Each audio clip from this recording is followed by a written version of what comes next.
어머니, 대체 뭘 숨기고 계신 거예요? 숨긴 게 아니다. 너희만 힘들지 않게 하려던 거다.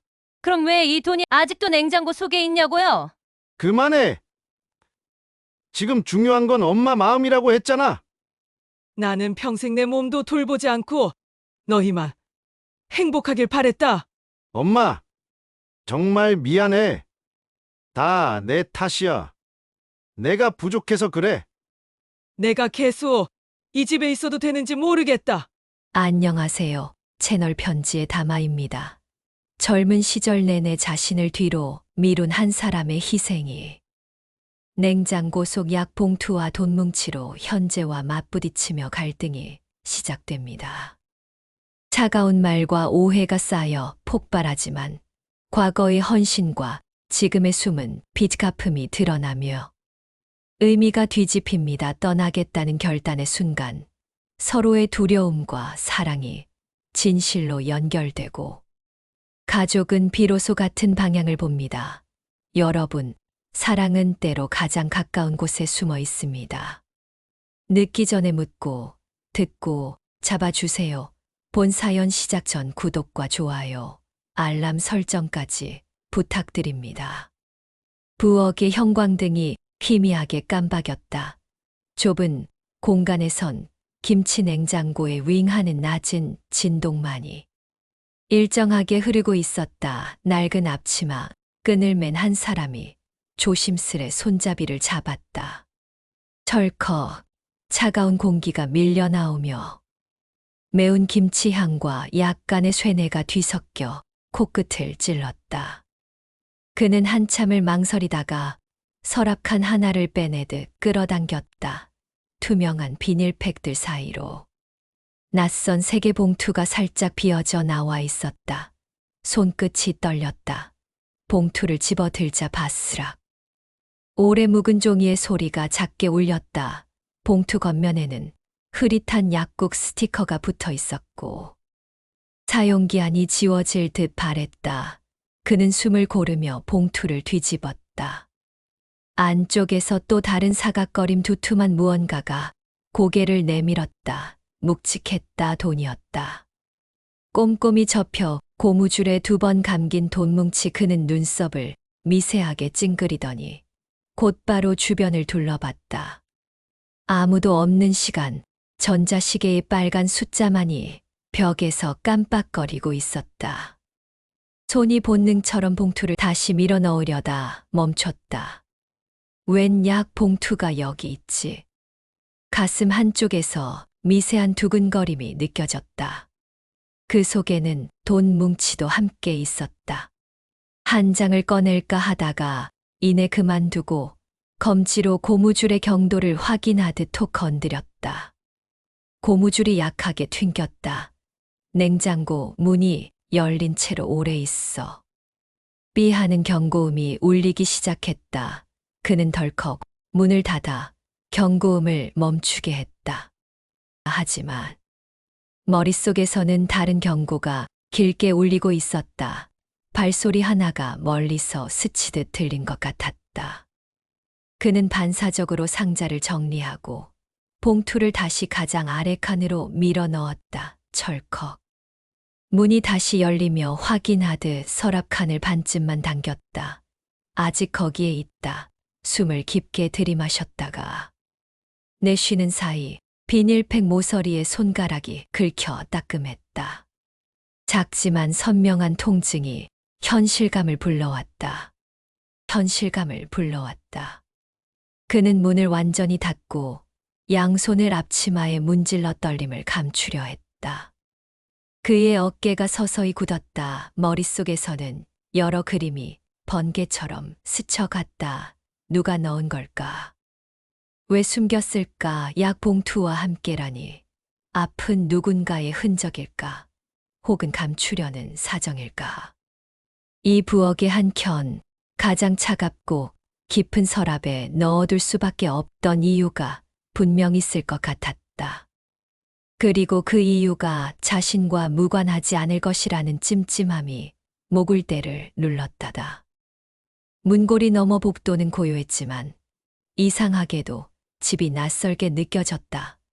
벽에 그림자들이 길게 늘어져 작은 흔들림에도 의미를 만들어내려 했다. 그는 손바닥을 꼭 쥐었다, 폈다 했지만 떨림이 가시지 않았다. 흘끗 시계를 보았다. 누군가 곧 돌아올 시간이었다. 그가 방금 본 것을 어떻게 설명해야 할까? 아니면 아무 일도 없었다고 넘겨야 할까? 머릿속에서 말들이 만들어졌다가 부서지고 다시 굳어졌다. 그는 부엌 수전에 손을 대며 물을 틀었다. 차가운 물줄기가 손등을 타고 흘렀다. 작은 상처에 스며드는 시린 감각이 그의 시선을 다시 냉장고로 끌어당겼다. 그 안에는 방금 전의 비밀이 아무 일도 없었다는 듯 제자리를 지키고 있었다. 눈길이 냉장고의 사각 모서리를 따라 미끄러졌다. 의심과 불안이 그 모서리처럼 단단히 각져갔다. 지금 이 부엌에서 무슨 일이 시작되는지 함께 숨을 고르고 지켜봐 주십시오. 그가 아닌 또 다른 목소리가 화면 바깥에서 조용히 시청자에게 말을 건네는 듯했다. 단정하고 낮은 톤, 그러나 귀를 붙드는 끌어당긴 평범한 집의 평범한 냉장고가 이제는 상자의 문을 닫은 채 작은 금고처럼 보였다. 그는 마지막으로 냉장고 문을 한 번 더 눌러 잠김을 확인했다. 철컥. 그리고 천천히 등을 돌려 부엌을 나서려 했다. 그러나 발걸음은 쉽게 떨어지지 않았다. 만약 방금 본 것이 오래전부터 쌓여온 어떤 사정의 단서라면, 혹시 오늘 이 발견이 이 집의 공기가 달라지는 첫 징후라면, 그는 문턱 앞에서 멈칫한 채 눈을 한 번 길게 감았다가 떴다. 복도의 공기가 부엌보다 따뜻했다. 그렇지만 마음은 더 차가워졌다. 한 가지 감정만이 남았다. 설명되지 않는 낯설, 그리고 막연한 두려움. 그는 문을 닫고도 한동안 손잡이를 놓지 못했다. 손잡이의 금속성 냉기가 손바닥에 깊숙이 배어들었다. 대체 무슨 일이 벌어진 거지? 속으로 되뇌는 그 한 문장이 집 안의 고요를 미세하게 흔들었다. 누군가가 문을 열고 들어오기라도 하면 모든 것이 들통날 것만 같았다. 아니, 어쩌면 들통나야 할지 모른다는 생각이 잠깐 스쳐갔다. 그 순간 거실 쪽에서 가벼운 발자국 소리가 났다. 그는 빠르게 손을 거두고 아무 일 없었다는 듯 조용히 숨을 고르며 고개를 들었다. 그리고 아무 말 없이 복도로 걸어 나갔다. 그러나 냉장고 안의 봉투와 돈뭉치, 그 차가운 비밀은 이미 그의 마음에 뜨겁게 새겨졌다. 아침빛이 거실 장판 위로 길게 눕는 시간. 벽시계의 초침이 작게 딱딱 소리를 냈다. 영자 씨는 흰 머리를 낮게 묶고 깨끗이 다린 앞치마 끈을 조심스레 여몄다. 어깨는 조금 말랐고 등은 단단히 세워 있었다. 나가서 손빨래라도 좀 할까? 혼잣말이 흘렀지만 그는 곧 입술을 다물었다. 남의 집에 온 사람처럼 조심하는 버릇이 몸에 밴 지 오래였다. 이곳은 서울 변두리의 아들 집. 세 칸 반짜리 아파트 창문 틀에 얇은 먼지가 앉아있고 식탁 위에는 손주가 남긴 사인펜 뚜껑이 굴러다녔다. 싱크대에는 어젯밤 그가 정리한 그릇들이 반듯하게 엎어져 있었다. 영자 씨는 물때가 남지 않았는지 손끝으로 확인하곤 이 정도면 됐지 중얼거렸다. 자존심이 강한 그는 늘 옷깃을 여미고 허리를 폈다. 누가 보지 않아도 단정하게. 남편이 떠난 뒤 농촌에서 평생을 부지런히 살며 자식들만 바라보던 시간이 몸의 습관이 되어 남아 있었다. 서울에 올라와 아들 집에 머물게 된 것은 몇 달 전이었다. 시골집은 겨울이 길고 병원 한 번 가려면 버스를 2번 갈아타야 했다. 그래도 그는 마지막 순간까지 나 혼자도 잘 산다고 버텼다. 거실 문이 살짝 열리며 손주가 고개를 내밀었다. 할머니, 배고파요. 맑은 목소리에 영자 씨 눈가가 풀렸다. 우리 강우 일어났구나. 손 씻고 우유 먹자. 아이는 고개를 끄덕이고 화장실로 달려갔다. 그때 방에서 미정 씨의 기척이 났다. 차분한 발소리. 휴대전화 진동이 짧게 지나갔다. 학원 수업 준비가 많은 날이면 그 발소리는 더 분주했다. 미정 씨는 현실적이고 예민한 성격이었다. 집안 살림은 계획표대로 움직였고 냉장고에는 날짜가 적힌 스티커가 붙어 있었다. 그 규칙의 결은 때때로 어머니와의 간극이 되곤 했다. 어머니, 오늘은 제가 준비할게요. 미정 씨가 부엌으로 나오며 말했다. 그래, 나는 그냥 강우 밥만 챙길게. 영자 씨는 의자를 뒤로 조금 밀어 자리를 비켜주었다. 무엇을 빼앗긴 것도 아닌데. 어쩐지 늘 한 발짝 뒤로 서야 하는 느낌. 그러나 그는 표정을 흐트러뜨리지 않았다. 그는 자신이 손님이 아니라 가족이라 믿고 싶었으나 자주 스스로를 다독였다. 나는 도움만 되면 된다. 엄마, 오늘 회식 있어. 늦어. 동철 씨가 넥타이를 매며 말하자 영자 씨는 눈썹을 살짝 올렸다. 밤 늦게 다니지 말고 응 단답이었지만 그에게는 습관처럼 박힌 효심이 있었다.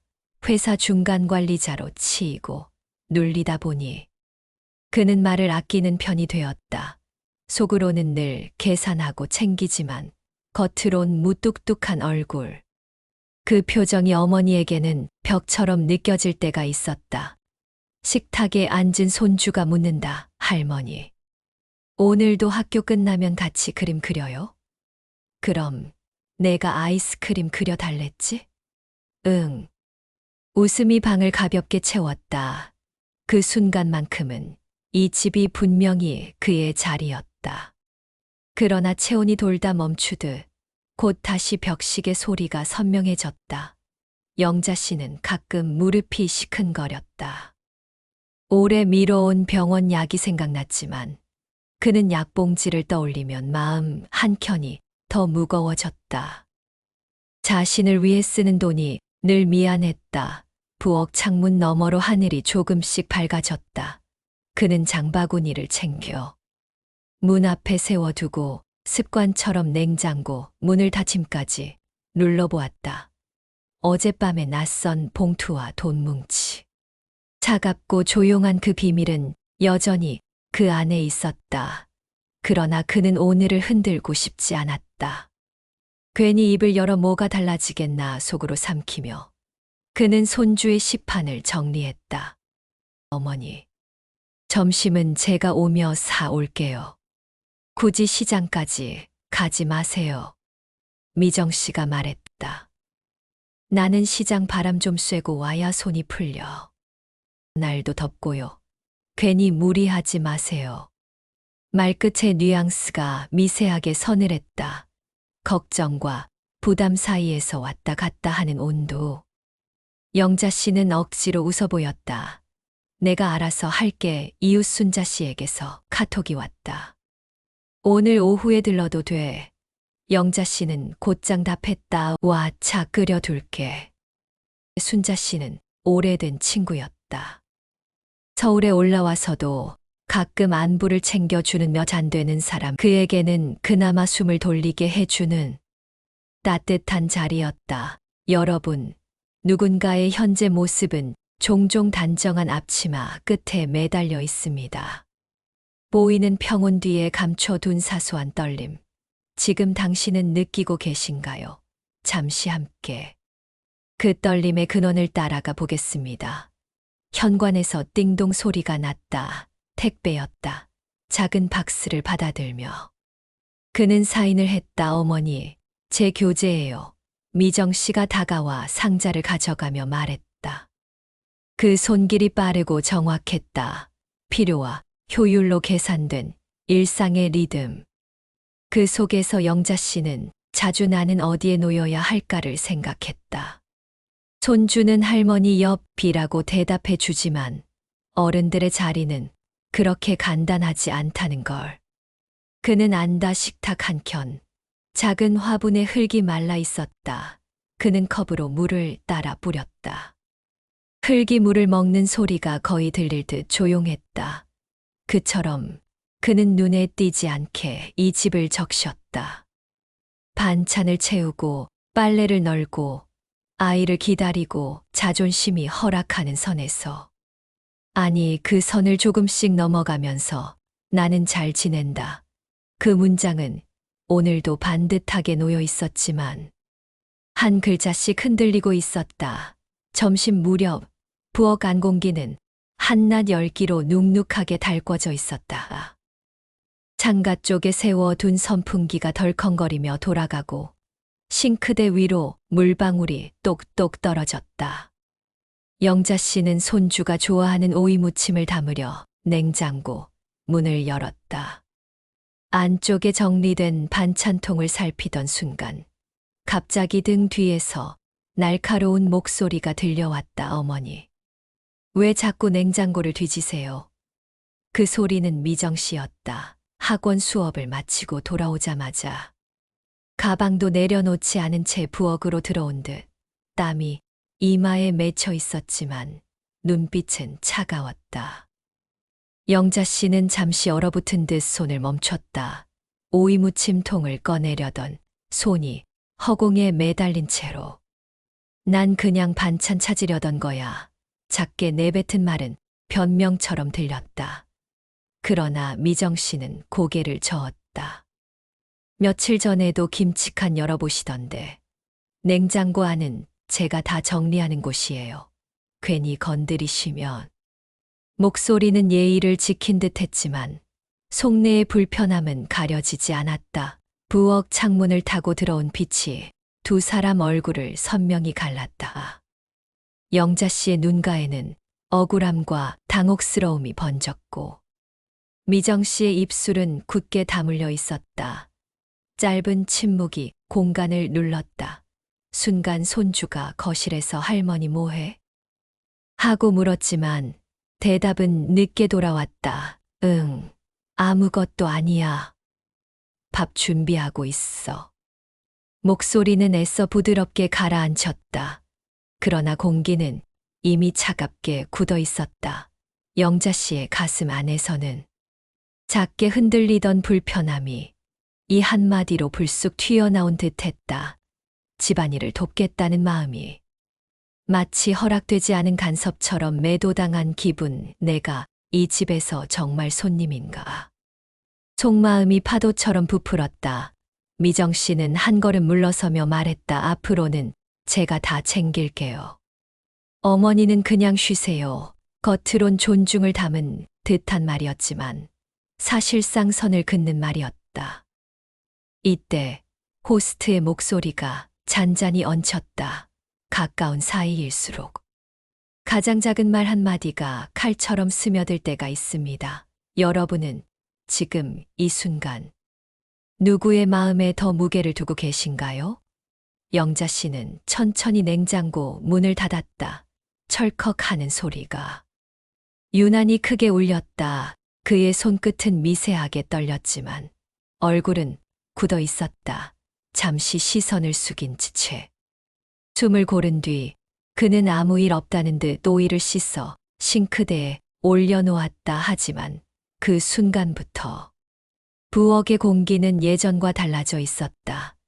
싱크대 수전에서 물이 가늘게 흘렀다. 영자 씨는 손을 그 물줄기에 잠깐 대며 마음을 가라앉혔다. 웃는 얼굴을 먼저 세웠다. 난 그냥 오이 무침 반찬 찾으려던 거야. 냉장고는 내가 더 잘 알지. 그는 고개를 살짝 끄덕이며 뒷말을 삼켰다. 속에서는 방금 박힌 말이 가시처럼 자꾸 만져졌지만 겉으로는 앞치마를 정리하고 도마를 꺼냈다. 칼을 잡는 손목에 힘이 몰렸다가 풀렸다. 소금 한 꼬집을 집어 오이에 뿌리며 그는 의도적으로 숨을 길게 들이쉬었다. 어머니, 제가 정리할게요. 놓아두세요. 미정 씨의 말끝이 차갑게 닫혔다. 그래. 너 바쁜데 내가 뭐 그는 낮게 답했다. 그 말엔 변명도 서름도 담지 않으려 애썼다. 다만 고개를 숙여 오이를 무심히 비볐다. 내가 여기서 어디까지 움직여야 하는 걸까? 쉬라면 쉬는 것이 배려일까? 아니면 빠지라는 뜻일까? 마음속에서 질문이 돌고 돌았다. 그러나 입술은 끝내 열리지 않았다. 그는 스스로에게 속삭였다. 괜찮다. 나는 괜찮다.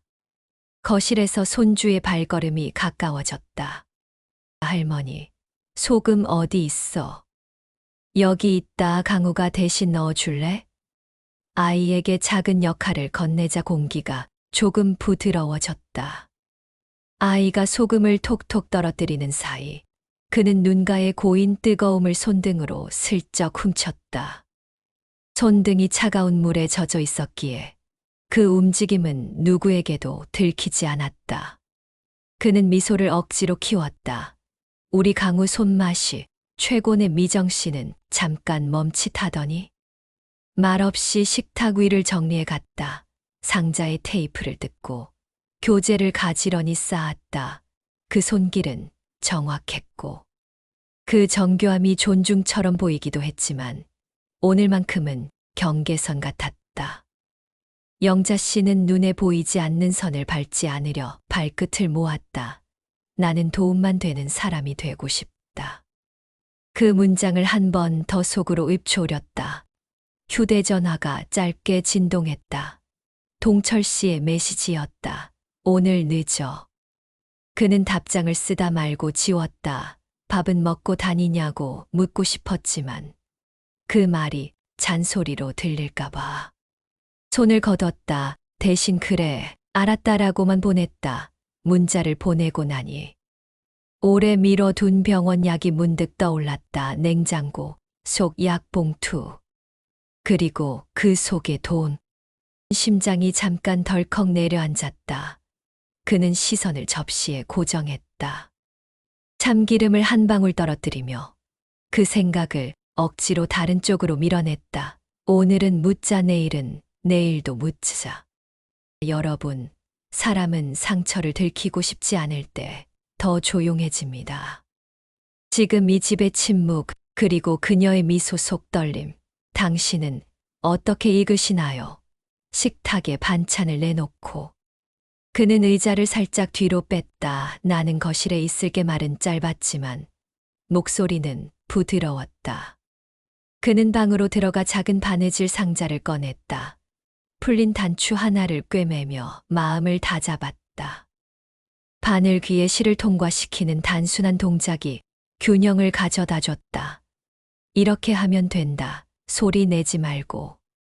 다치지 않게 반듯하게 바늘 끝이 천을 지나갈 때마다 서러움이 아주 조금씩 빠져나가는 듯했다.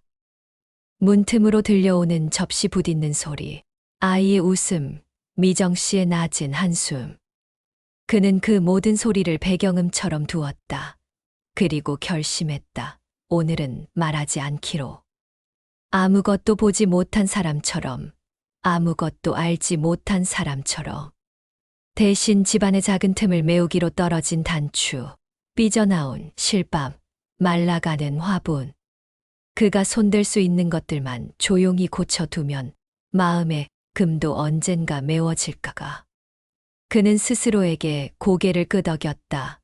부엌으로 다시 나와 반찬 뚜껑을 닫을 때 그는 미정 씨를 향해 짧게 미소 지었다. 수업 준비 잘 돼가니?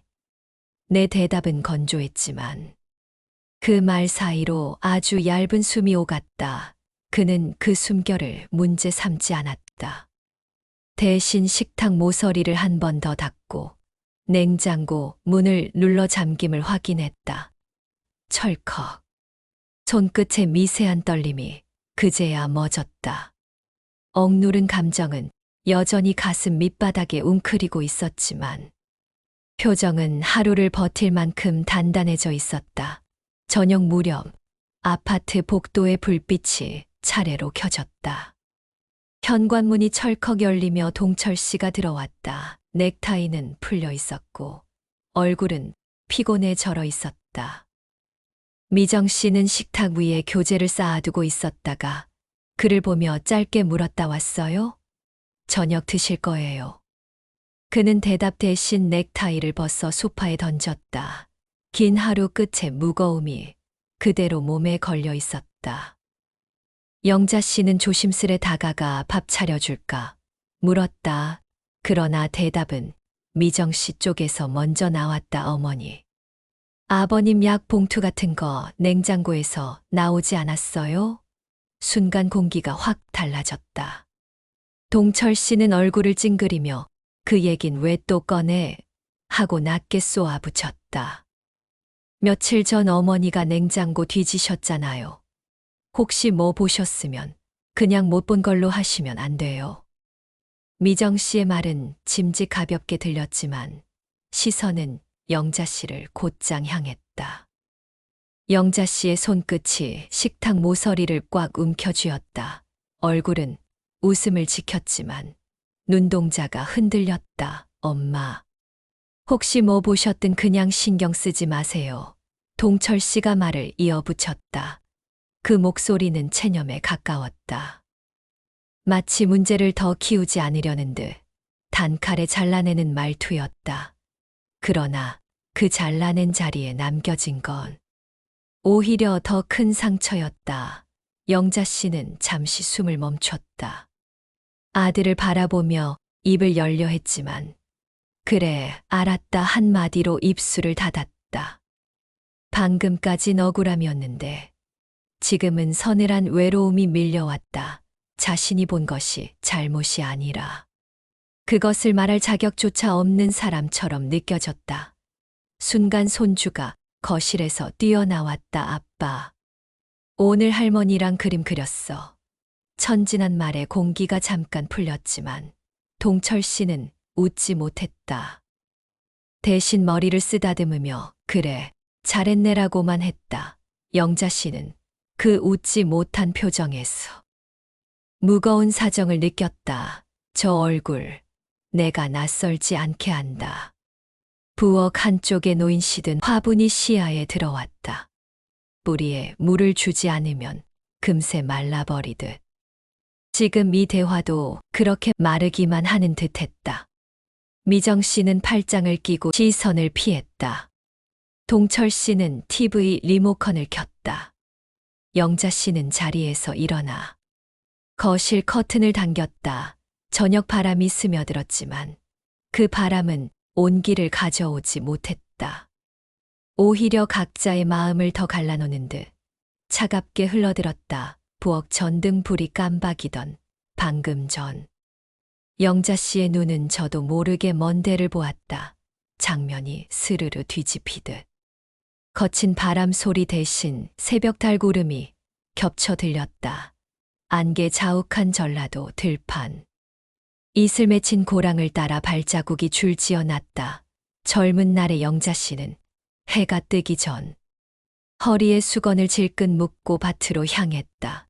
손바닥 굳은 살이 새하얗게 일어나 있었지만 그는 늘 꼿꼿했다. 오늘은 고추밭을 메고 오후엔 품팔이 나가자.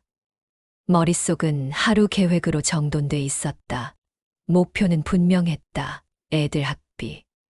제때 내자 남의 돈 안 빌리고도 버텨보자. 새벽 공기에는 흙냄새가 짙었고 비닐하우스 안은 유리창 김서리듯 축축했다. 그는 허리를 굽혀 모종 사이를 훑으며 잎사귀를 뒤집어 병충을 살피고 마른 잎은 과감히 떼어냈다. 살아야 한다. 심장 박동과 같은 리듬으로 중얼거렸다. 결혼 초엔 남편과 등이 맞닿을 만큼 가난했지만 둘이서 어깨를 맞대면 어떤 비도 맞을 수 있었다. 아이들이 태어나고 그 말은 기도로 바뀌었다. 저 손들 연필 잡게 해 주소서. 오전 품팔이를 마치고 돌아오는 길. 시장 입구의 붉은 천막들이 바람에 펄럭였다. 그는 파 한 단이라도 더 깎아달라며 웃음 섞인 농담을 건넸고 사장의 눈치도 슬쩍 살폈다. 억센 삶 속에서도 계산은 정확했다. 장바구니 무게가 어깨를 눌러도 걸음은 빠르기만 했다. 집에 돌아오면 솥에 물 올리고 아이들 도시락 반찬을 재빨리 만들었다. 그릇을 닦다가 문득 거울에 비친 얼굴을 보면 솜털 같은 땀방울 사이로 굳은 표정이 비쳤다. 얼굴이 왜 이리 굳었나. 그러나 곧 고개를 들고 머리카락을 빗어 뒤로 넘겼다. 괜찮다, 나는 버틴다. 해질녘이면 동네 아이들 소리와 한베개. 작은 집이 숨을 쉬었다. 엄마, 오늘 받아쓰기 몇 개 틀렸게. 틀린 건 고치면 된다. 목소리는 단단했지만 손길은 부드러웠다. 공책 모서리를 쓰다듬듯 넘기며 그는 옆에서 글자를 따라 읽었다. 학교만 제대로 보내자. 이 동네에서 나가든 나가지 않든 선택은 아이 손에 주자. 그의 속마음은 늘 아이들 뒤를 한 발짝 앞서 걸었다. 미래를 먼저 대신 걷고 돌아와 안전한 길을 다시 그어주는 사람처럼. 가끔 남편이 술 기운을 안고 들어오는 밤이면 그는 말없이 국을 덮였다. 큰 소리를 피우지 않았다. 대신 다음 날 새벽 일어나 마당을 쓸고 장독대 뚜껑을 열고 닫으며 자신을 다독였다. 오늘도 내 몫을 하자. 비 오는 날엔 우비를 걸치고 밭두렁을 돌았다. 비닐 위에서 물방울이 또르르 구르다 떨어지는 소리가 유난히 또렷했다. 그 소리에 맞춰 마음도 박자를 찾았다. 흔들려도 무너지지 말자. 화려한 장면은 없지만 매일의 반복이 한 사람을 거대한 기둥으로 세웁니다. 밤이면 손전등 불빛 아래서 수첩을 펼쳤다. 품삯 들어온 날짜, 나간 돈, 밀린 학용품가, 다음 달 기름값을 작은 글씨로 빽빽하게 적었다. 숫자 끝에 동그라미를 친 날, 그는 조용히 숨을 내쉬었다. 이만하면 됐다. 그리고는 다림질한 셔츠를 문패처럼 내걸듯 반드시 개어두었다. 단정함은 그의 자부심이었고 자부심은 다시 삶의 원동력이 되었다. 여름 장마가 길던 해에는 수확이 망가졌지만 그는 이웃의 고추를 대신 말려주며 품앗이로 구멍을 메웠다. 가난이 부끄럽지 않게 도움을 주고받는 방식에도 체면을 지켰다. 그 시절 밤하늘은 유난히 별이 많았다. 별빛 아래서 그는 두 손을 무릎 위에 포개고 눈을 감았다. 기다리자. 언젠가 애들 책상 앞에 앉아. 걱정 없이 공부만 하는 날이 올 거다. 소망은 욕심이 아니라고 그는 스스로에게 수없이 말했다. 그리고 몸은 다음 새벽을 위해 조용히 누웠다. 알람보다 먼저 깨어 장갑을 끼고 다시 들판으로 나갈 준비를 하면서 겨울 들판은 차가웠다. 흙길 위로 서리가 내려앉아 발자국마다 바스락 소리가 났다. 젊은 영자 씨는 품팔이를 마치고 돌아오는 길, 손에 쥔 품상 봉투를 꼭 움켜쥐고 있었다. 봉투 안에 들어있는 돈은 많지 않았다. 하지만 그는 집에 돌아오자마자 그 돈을 꺼내 수첩 속에 조심스레 끼워 넣었다. 수첩 한쪽에는 아들 학비 납부일, 교복값, 참고서 값이 적혀 있었다. 자기 옷 한 벌 사본 적 없던 세월이었다. 신발 밑창이 다 닳아도 꿰매어 신었고 병원에서 권유한 진료도 늘 미뤘다. 내가 좀 아픈 건 괜찮아. 애들 책상에만 불 켜져 있으면 돼. 그렇게 그는 삶의 저울을 늘 자식 쪽으로 기울였다. 한 번은 심장이 벌컥거려 숨이 차오르는 날이 있었다. 영자 씨, 병원 가봐야 하는 거 아니에요. 순자 씨가 걱정스럽게 물었지만 그는 고개를 저었다. 그럴 돈 있으면 교재부터 사야지. 속이 조여오는 듯 아파도 그는 손목에 차갑게 흐르는 물을 대며 참아냈다. 한밤중 이불 속에서 가슴을 움켜쥔 적도 있었지만 누구에게도 내색하지 않았다. 이 정도는 지나가겠지. 그저 그렇게 넘겼다. 밤마다 그는 천 조각을 모아 아이들 내복을 꿰매고 손가락 끝이 닳도록 바느질을 했다. 불빛 아래서 돋보기를 쓰고 바늘귀를 꿰는 그 순간이 어쩌면 자신을 위해 쓰는 시간이기도 했다. 그러나 그는 그걸 허락하지 않았다. 오로지 자식들이 따뜻하게 입고 굶지 않고 책상 앞에 앉아 있는 모습만이 보상이었다. 그 시절 그의 남편은 자주 돈 문제로 바깥을 전전했다. 가끔은 빚쟁이가 집 앞에 찾아와 문을 두드렸다. 영자 씨는 그때마다 아이들을 뒤로 감추고 방 안에 밀어 넣은 뒤 문 앞에 홀로 섰다. 제가 갚겠습니다. 시간만 좀 주세요. 목소리는 떨리지 않았다. 몸은 가늘게 떨려도 얼굴만은 단단했다. 빚은 쉽사리 줄지 않았지만 그는 밤마다 시장에서 남은 채소를 싸게 얻어와 국을 끓였다. 내 손으로 채워야 한다. 그것이 그의 원칙이었다. 여러분, 누군가의 희생은 때로 눈에 잘 띄지 않습니다. 가장 큰 희생일수록 조용히 감춰지고 당연한 것처럼 흐려집니다. 혹시 우리도 누군가의 그런 시간을 놓치고 있지 않을까요? 여름 장마가 길던 해. 그는 곡식이 잠겨 울고 싶었지만 아이들 앞에서는 웃었다. 손에 남은 돈은 쥐어짜듯 학비에 보탰다. 자기 약 봉투는 장롱 깊숙이 넣어두고 아무도 모르게 묵혔다. 약 기한이 지나가는 동안에도 그는 난 멀쩡하다라며 억지로 밭으로 나갔다. 몸은 점점 더 버거워졌지만 오직 한 가지 소망만이 그를 세웠다. 우리 아들 꼭 대학 보내자. 그 꿈 하나로 그는 눈비를 맞으며 장터를 오갔고 손끝이 갈라져도 김장을 담갔다. 그리고 결국 그는 그 소망을 이루었다. 아들이 합격증을 받아왔던 날, 그는 사람들 앞에서는 크게 웃었지만 밤이 되어 방에 들어와 혼자 울었다.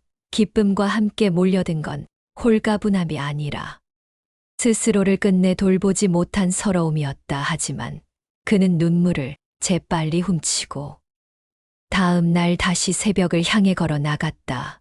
오후 늦게 거실 한가운데 놓인 탁상 시계가 단정하게 째깍거렸다. 그때 휴대전화가 요란하게 울렸다. 띠리링. 미정 씨였다. 어머니, 학교에서 연락 왔대요. 강우가 체육 시간에 넘어져서 발목을 삐었대요. 저 오늘 수업 새 타임이라 바로 못 가요. 죄송하지만 좀 데려와 주실 수 있겠어요? 그럼. 내가 갈게. 통화를 끊자마자 영자 씨는 얇은 카디건을 걸치고 현관으로 향했다. 무릎이 시큰했지만 걸음은 빨랐다. 엘리베이터 안 거울에 비친 얼굴은 단정했지만 눈가가 긴장으로 잔뜩 말려 있었다. 학교 보건실에는 파스 냄새가 은근히 배어 있었다. 손주는 놀란 눈으로 할머니하고 부르며 안겼다. 괜찮다. 우리 강우. 그는 아이의 가방을 메고 손을 꼭 잡았다. 집으로 돌아오는 길, 걷는 속도를 아이에게 맞추느라 무릎 통증이 더 도드라졌지만 그는 표정 하나 바꾸지 않았다.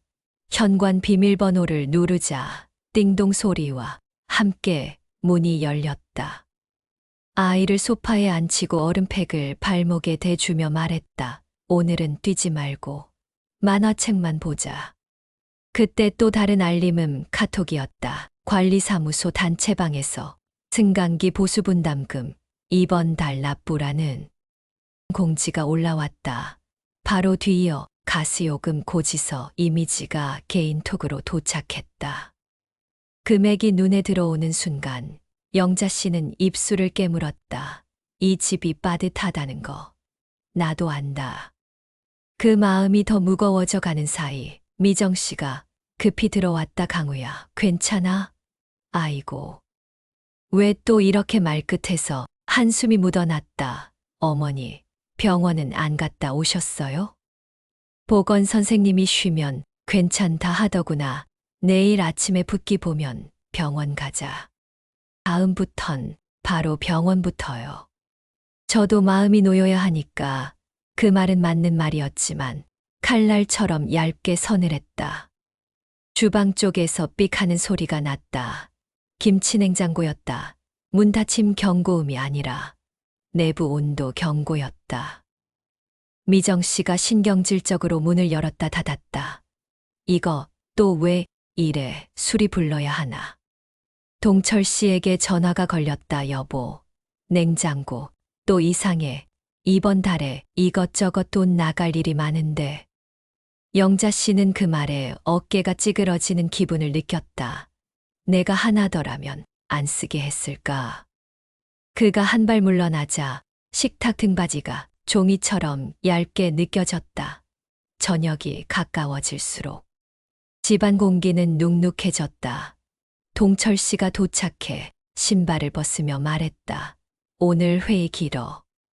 내일 새벽 출근 말은 짧고 표정은 더 짧았다. 영자 씨는 조심스레 물컵을 내밀었다. 물 좀 마시고. 응, 그 대답 뒤로 그가 휴대전화 화면을 잠깐 가리는 손동작이 보였다. 화면 위엔 대출 상환일 알림이 번쩍였다. 영자 씨는 아무 말도 하지 않았다. 대신 설거지통에 접시를 더 조심스레 담았다. 물소리가 유난히 크게 들렸다. 집이 요즘 너무 분주해요. 미정 씨가 수건으로 손을 닦으며 말했다. 학원도 바쁘고 강우도 챙겨야 하고 어머니까지 신경 쓰려니 제가 좀 버겁네요. 말끝에 억지 미소가 붙었다. 내가 신경 안 쓰이게 할게. 영자 씨는 부드럽게 답했다. 그러나 속에서 문장이 달라졌다. 내가 덜 있어야 하겠구나. 손주는 옆에서 할머니. 내일도 같이 등교해. 하고 묻는다. 그럼 같이 가자. 입술만 웃었고 마음은 한 걸음 뒤로 물러났다.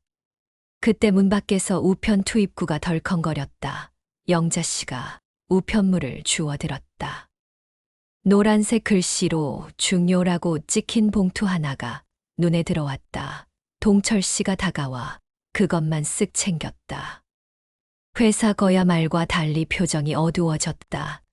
잠깐의 시선 교환 후 그는 봉투를 주머니에 밀어 넣었다. 그 작은 동작이 집안의 빈틈을 더 넓혔다. 어머니, 냉장고 문제는 내일 기사 불러볼게요.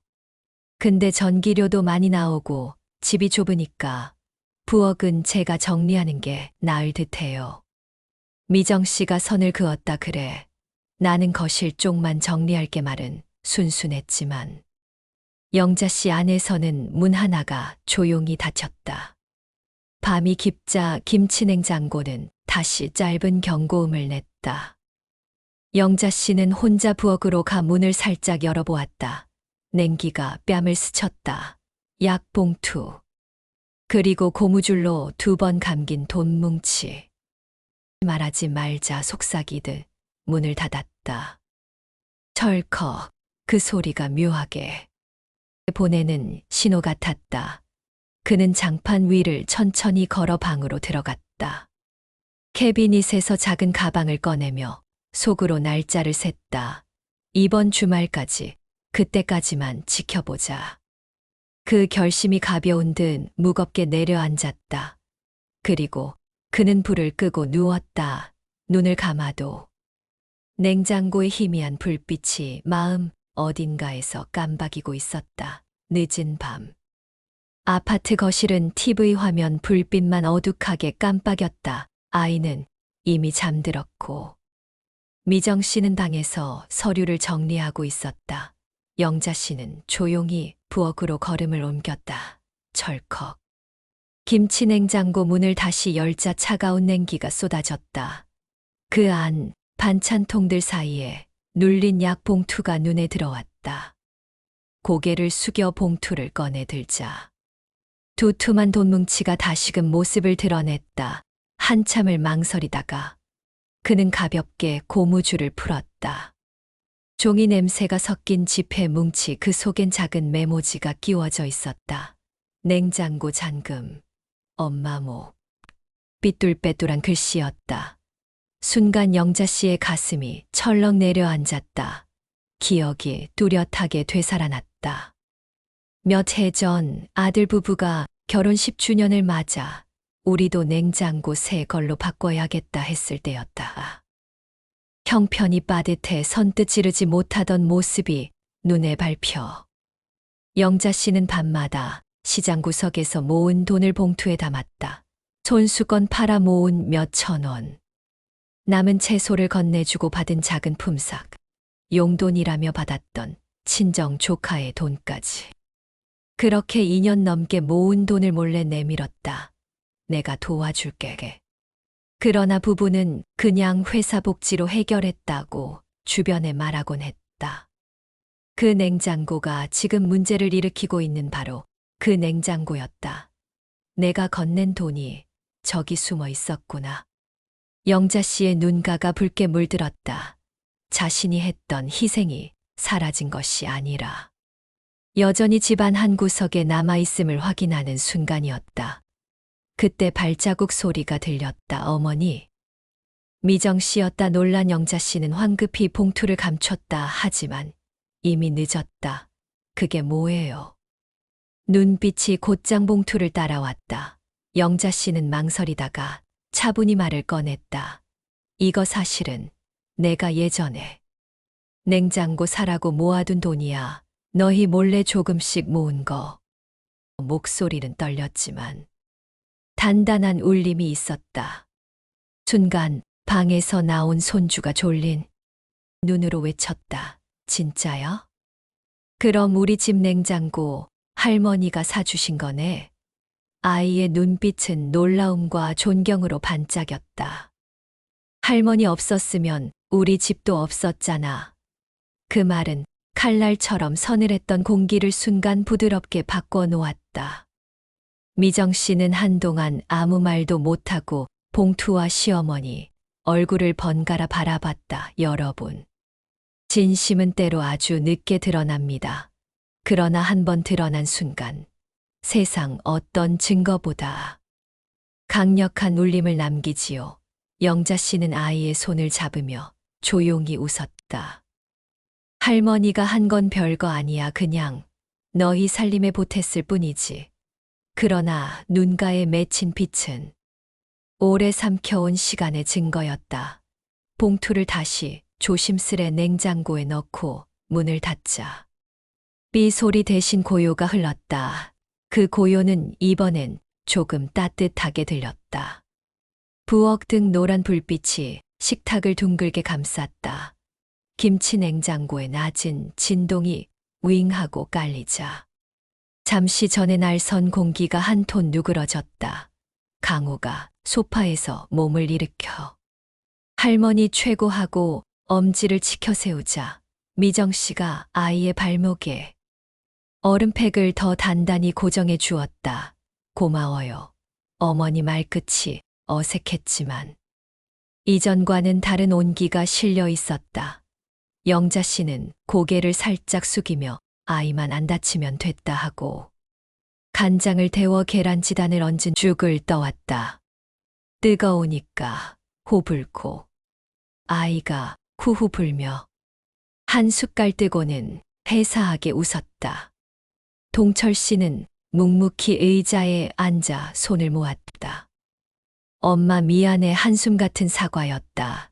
그는 더 말을 잇지 못했지만 고개를 들 때 눈가가 젖어 있었다. 영자 씨가 손등을 가볍게 쳤다. 별일 아니다. 다 지난 얘기다. 미정 씨가 그 말을 듣고 잠깐 고개를 든다. 어머니가 우리를 그렇게 생각해 주셨다는 걸 제가 몰랐어요. 고맙습니다.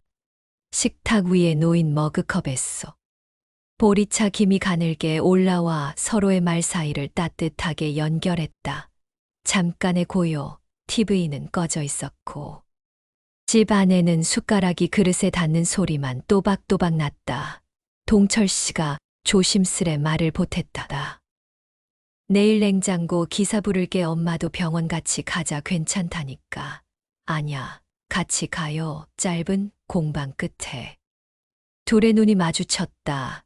그 눈빛 사이로 오래 묵은 오해가 한꺼풀 벗겨지는 듯했다. 미정 씨도 수첩을 덮으며 내일 오전 수업 조정하죠. 어머니, 진료 먼저 다녀오시고 점심은 제가 만들게요라고 했다. 영자 씨는 메뉴는 내가 정할게. 강우 좋아하는 미역국. 하고 웃음을 보탰다. 여러분, 마음의 문은 거창한 말보다 작은 손길 하나에 먼저 열립니다. 지금 이 집에도 아주 얇지만 분명한 화해의 틈이 생겼지요. 그 틈이 더 넓어질지 다시 닫힐지 함께 지켜봐 주세요. 식사를 마치고 그릇을 물에 담그자 물방울 소리가 낙숫물처럼 잔잔했다. 미정 씨가 장갑을 끼고 이건 제가 할게요라며 싱크대 앞으로 섰다. 영자 씨는 뒤에서 행주로 식탁 모서리를 닦으며 내가 서 있으면 부엌이 화나네하고 덕담을 건넸다.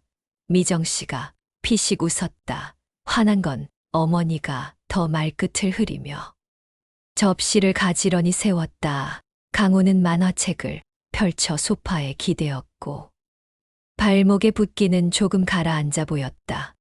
그때 미정 씨가 무심코 냉장고 문을 닫힘까지 눌렀다. 철컥 시선이 문틈 아래로 미끄러지다가 그녀의 눈썹이 아주 미세하게 떨렸다. 약 봉투가 다시 떠올랐기 때문이다. 그럼 왜 지금도 약이랑 돈이 의문이 잔불처럼 남았다. 그러나 그는 오늘만큼은 불을 켜지 않기로 했다. 어머니, 차 더 드릴까요? 그래, 한 잔만. 찬물 소리가 부드럽게 흐르며 대화를 덮었다. 따뜻함이 분명해졌지만 어딘가 한 줄기의 불안이 얇게 남았다. 서로의 어깨가 한 뼘 가까워졌고 동시에 마음속 질문도 한 뼘 더 길어졌다. 밤이 깊어지자 아이가 먼저 잠들었다. 세 사람은 거실 등을 살짝 낮추고 창문을 반쯤 열었다. 선선한 바람이 커튼을 가볍게 건드렸다. 동철 씨가 자리에서 일어나 작은 쓰레기 봉투를 묶고 나갔다. 돌아오며 내일은 내가 아침 설거지 할게라고 말했다. 내가. 영자 씨가 놀라며 웃자 미정 씨도 따라 웃었다. 웃음은 짧았지만 진심이었다. 오늘의 말과 손길은 조심스럽게 서로를 향해 닿았고 그 끝에서 오래된 미움은 한 뼘쯤 물러섰다. 다만 닫지 못한 서랍 하나. 열지 않은 질문 하나가 부엌 어딘가에 남아 밤의 고요 속에서 작게 숨을 쉬고 있었다. 다음 날 아침 거실 창문으로 햇살이 길게 스며들었다. 전날의 따뜻했던 공기는 잠시 이어지는 듯 보였다. 식탁 위에는 미정 씨가 정성껏 끓인 미역국이 김을 올리고 있었다. 어머니, 오늘은 제가 준비했어요. 말은 차분했고 영자 씨도 내가 이렇게 해주니 고맙다 하고 고개를 끄덕였다. 그러나 부드러운 기류는 오래 가지 않았다. 식사를 마치고 설거지를 정리하던 중 미정 씨가 냉장고 문을 열었다. 반찬통 뒤로 비스듬히 끼워진 약 봉투가 눈에 띄었다. 그는 잠시 멈췄다가 꺼내 들었다. 고무줄에 감긴 돈 뭉치가 그대로 있었다. 어머니, 이건 뭐예요? 이번에는 목소리의 가시가 분명했다. 영자 씨는 손에 들고 있던 행주를 움켜쥐었다. 그건 어제 말했잖니.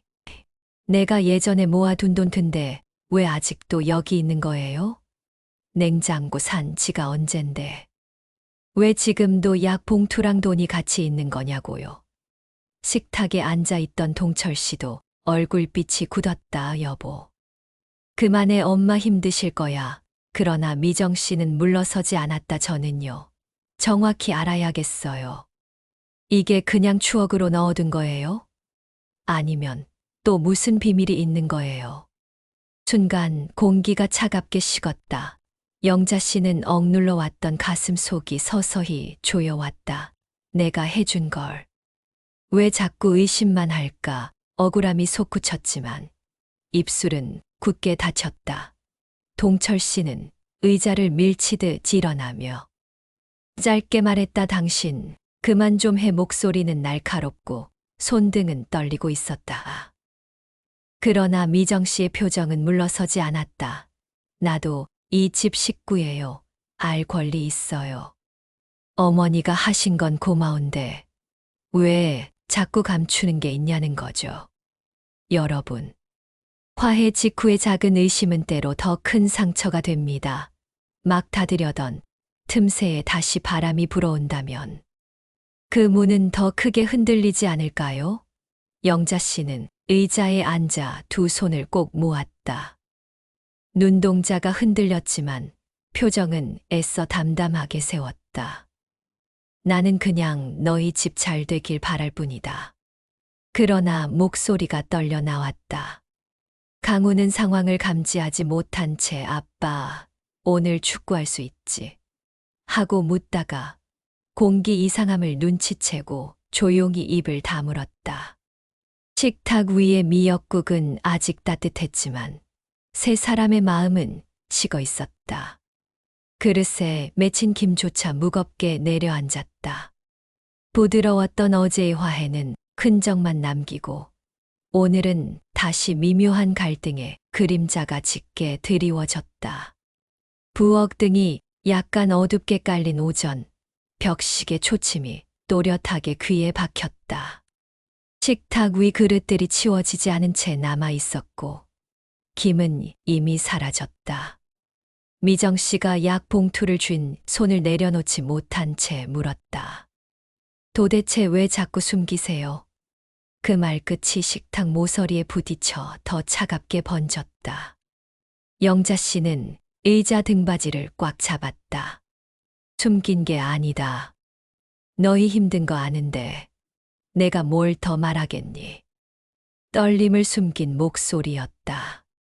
힘든 건 저희도 알아요. 근데 어머니가 자꾸 뭔가를. 미정 씨가 말을 잇지 못하자 동철 씨가 탁자에 손바닥을 올렸다. 그만해. 지금 그게 중요한 게 아니야. 눈빛이 붉게 달아올랐다. 어젯밤도 말했잖아. 중요해요. 이 집 살림은 다 연결돼 있어요. 미정 씨의 말이 더 날카로워지는 순간 김치 냉장고가 삐하고 경고음을 냈다. 세 사람 모두 고개를 돌렸지만 누구도 문을 닫지 않았다. 소리는 잠시 멎고 공기는 더 팽팽해졌다. 영자 씨가 천천히 입을 열었다. 나는 평생 아픈 것도 참아왔다. 병원 한 번 제때 못 가도 괜찮다 생각했다. 너희만 공부하고 밥 먹으면 됐다. 손등 위로 힘줄이 도드라졌다. 근데 내가 여기 와서까지 눈치만 봐야 하니. 마지막 단어가 아주 작게 떨렸다. 엄마, 그런 말 하지 마. 동철 씨가 낮게 외쳤다. 다 내 탓이야. 내가 더 벌었어야 했어. 회사에서 버티느라 집에 오면 말이 없어져서. 그는 의자를 밀치듯 일어섰다가 다시 앉았다. 내가 못난 거지. 당신도 나도 다 내 탓이야. 자책이 분노로 뒤섞여 목젖 위에서 터졌다. 미정 씨가 눈을 치떴다. 저만 나쁜 사람이 되는 건가요? 저는요, 하루에도 수십 명 아이들 가르치고 밤늦게 들어와요. 집이 흔들리면 안 되니까 정리하려는 거잖아요. 어머니가 도와주신 건 100번 감사해요. 그런데 왜 저는 늘 미안해야 하죠? 목이 메었지만 물러서진 않았다. 여러분, 마음속 오래된 상처가 한 번에 터질 때가 있습니다. 누구의 잘못을 따지기보다 왜 여기까지 왔을까가 더 절실해지는 순간이 있지요. 지금 당신은 누구의 옆에 서고 계신가요? 영자 씨의 눈가가 번쩍 젖었다. 나는 너를 원망한 적 없다. 다만 이 집에서 내가 있어도 되는 사람인지 그게 자꾸 마음에 걸렸다. 말을 마치자 눈물이 뚝 떨어졌다. 내가 문만 닫으면 소리도 조용해질 것 같았다. 동철 씨가 그 눈물을 보는 순간 숨을 거칠게 몰았다. 그만, 제발 그만. 주먹이 저절로 쥐어졌다가 풀렸다. 엄마가 이런 말 하게 만든 게. 그는 스스로를 향해 고개를 세차게 저었다. 내가 왜 엄마 한 번 병원에 제대로 모시지도 못했지. 미정 씨가 낮게 말했다. 그러니까 우리 셋이 제대로 이야기하자고 한 거예요. 하지만 그 말도 위로가 되지 못했다. 김치 냉장고가 다시 삐 하고 울었다. 이번엔 동철 씨가 벌떡 일어나 문을 꽉 눌러 닫았다. 철컥. 소리가 집 안을 한 번 울리고 잦아들었다. 나는 이제 그만하마. 영자 씨가 의자를 밀어냈다. 내가 있으면 너희가 더 불편하지. 눈물이 목까지 차올라 목소리가 갈라졌다. 나 때문에 너희가 눈치 보면 그게 내가 두려운 거다. 동철 씨가 급히 다가섰다. 엄마, 가지 마. 제발. 손이 허공에서 떨렸다. 그는 무릎을 굽혀 어머니와 눈높이를 맞추려 했지만 몸이 먼저 굳어버렸다. 미정 씨는 한 발짝 물러났다가 조심스레 앞으로 왔다. 어머니, 미안해요. 제가 말이 거칠었어요. 그러나 이미 기울어진 감정은 멈추지 않았다. 영자 씨는 고개를 숙인 채 숨을 길게 내쉬었다. 눈물 몇 방울이 앞치마 위에 동그래졌다. 괜찮다. 다들 살기 바쁘지. 내가 괜히 오래 있었구나. 그 말에 동철 씨의 표정이 무너졌다. 두 손으로 얼굴을 감싸며 스스로를 향해 낮게 중얼거렸다. 왜 여기까지 오게 했지? 왜? 거실 공기는 더 뜨거워졌고 누구의 말도 쉬이 식지 않았다. 밤 공기가 창문 틈새로 스며들었다. 커튼이 가볍게 흔들리지만 거실 안은 무겁게 가라앉아 있었다. 식탁 위엔 아직 치우지 못한 그릇들이 놓여 있었고 그 옆에 약봉투가 그대로 남아 있었다. 영자 씨는 천천히 자리에서 일어섰다. 손끝이 떨렸지만 얼굴은 단단했다. 됐다. 이제 내가 결심해야 할 때구나. 속으로 뱉은 말이 가슴에 깊이 내려앉았다. 그는 장롱 속 작은 가방을 꺼내 거실로 나왔다. 낡은 가방 지퍼를 천천히 열며 말했다. 내가 이제 떠나마. 더는 너희 집의 짐이 되기 싫다. 목소리는 낮았지만 뚜렷하게 울렸다. 아니야. 영자 씨는 서류를 정리해 봉투에 넣고 냉장고 문을 천천히 눌렀다. 커튼 사이로 들어온 오후 햇살이 세 사람의 얼굴을 차례로 비추었다. 영자 씨는 의자에 앉아 손등을 바라보다가 천천히 아들의 손을 잡았다. 손끝이 거칠고 땀이 배어 있었지만 그 온기는 오래 기다리던 것이었다. 철아, 내가 혼자 그 짐을 지고 있었다는 걸 이제야 알았구나. 왜 그렇게 말도 없이 버텼니? 목소리가 부드럽게 흔들렸다. 동철 씨는 어머니 손을 두 손으로 감싸며 눈물을 참지 못했다. 엄마, 내가 엄마 눈치 보느라 침묵했던 게 아니라 엄마가 또 병원 안 갈까봐 무서워서 그랬어. 엄마한테만큼은 잘하고 싶었는데 늘 부족했어. 영자 씨는 고개를 저으며 아들의 등을 토닥였다. 죄송합니다. 이제부터는 숨기지 말고 같이 짊어져요. 영자 씨는 며느리를 바라보다가 천천히 고개를 끄덕였다. 내가 있어 이 집이 서 있는 거다. 내가 오히려 고맙지. 그때 강우가 방에서 나와 잠이 덜 깬 얼굴로 물었다. 다들 왜 울고 있어? 세 사람은 서로 눈빛을 주고받다가 동시에 웃음을 터뜨렸다. 영자 씨가 손주를 끌어안았다. 강우야, 어른이란 건 내가 모르는 사이에 많이 참고 버티는 거란다. 그런데 결국은 다 드러나게 돼. 희생은 숨길 수가 없더라. 아이는 고개를 끄덕이며 말했다. 그럼 할머니는 진짜 영웅이네. 우리 집 영웅. 그 말에 웃음과 눈물이 동시에 번졌다. 여러분, 인생에서 누군가의 희생은 언젠가 반드시 빛을 드러냅니다. 그것이 곧 사랑의 다른 이름이니까요. 혹시 지금도 곁에서 묵묵히 자신을 덜어내는 이가 있다면 늦기 전에 따뜻한 말 한마디 건네보는 건 어떨까요?